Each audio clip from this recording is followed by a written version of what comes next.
Turnkey contract for upgrading of Kibwezi Mutomo Kitui, contract number 1 ndio hiyo. Alafu kuna contract number 2 Kitui Mwingi Kandwea. Alafu contract number 3 Kandwea Sekuru Sueni. Tusipige makofi. Thank you. Mwaka huu tunatarajia kazi itakuwa imeanza na kuendelea. Na mimi nimefurahia kuona Kibwezi. Wafanyikazi, wafanyabiashara wa Kibwezi tuwapigie makofi.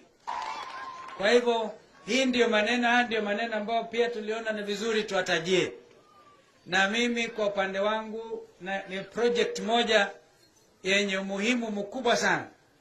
Juzi alipokuja Vice Premier wa People's Republic of China, mambo haya tulizungumza, serikali tayari imeweka hiyo sahihi, wizara Ministry of Treasury wamesign ile inaitwa commercial contract na contractor mwenyewe ni kilomita karibu 400.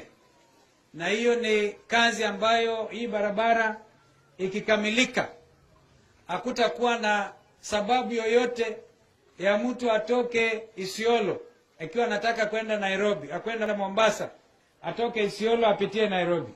Kwa hivyo utapunguza kwa idadi kubwa sana hata ajali ambazo zinatokea barabarani, because this will open up this country.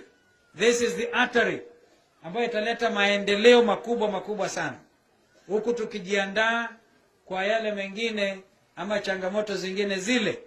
Nataka niwaambie watu wa Kibwezi, chini ya katiba mpya